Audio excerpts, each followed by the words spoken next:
આવી રીતે કરવા પાછળનું કારણ શું?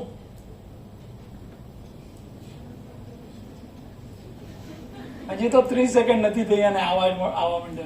ઓફકોર્સ સ્ક્રમમાં અવાજ આવવો જોઈએ.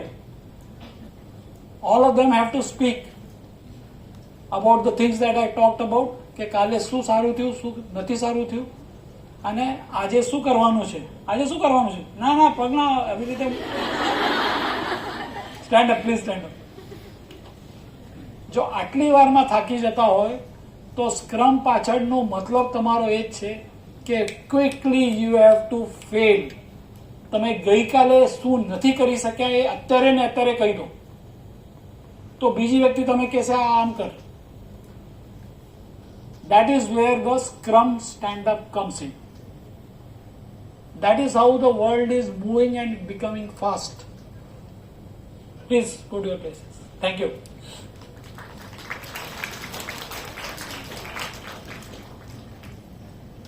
હું જેટલા ઓર્ગેનાઇઝેશન્સમાં જઉં છું ત્યાં આઈ એમ એન્શ્યોરિંગ કે જે પહેલા 2 કલાકની 2.5 કલાકની મીટિંગો ચાલતી હતી એ 15 મિનિટમાં પૂરી થાય. Decision making has to be fast. Unless and until there is a fast decision you cannot succeed. અને ટાઈમ કોઈની પાસે નથી, અને એ કોની પાસેથી શીખવાનું આપણે ટાઈમ નથી. I have learned it from your generation. તમે જે સ્ટોરી મૂકો છો એ પણ 24 કલાકથી ઉપર નથી રહેતી ઇન્સ્ટા ઉપર. So maximum time that you will give to any person to talk about his or her problem or his or her success or his or her situation is 24 hours. WhatsApp ઉપર જાઓ કે Insta ઉપર જાઓ કે ક્યાંય જાઓ, story તમારી 24 કલાકથી ઉપર નથી. And the life is about story telling. અત્યારે હું અહીંયા ઊભો સ્ટોરી ટેલિંગ જ કરું છું.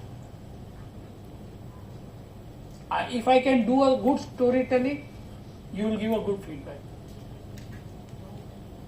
If I am not able to do a good storytelling, those people who are trying to sleep there, they will curse me. ભાઈ story તો સારી કે યાર, ઊંઘ સારી આવે એના માટે.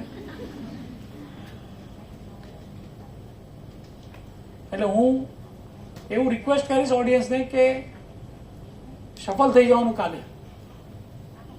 પાછળના લોકો આગળ આવે, આગળના લોકો પાછળ જાય. So what happens is that there is a better interaction. બરાબર? So these are the rituals of Scrum. આમાં પ્લીઝ આસ્ક ક્વેશ્ચન્સ. જેટલું ના સમજાણું હોય, જેટલું સમજાણું હોય. એનીબડી? માઇક અહીંયા પડ્યો છે.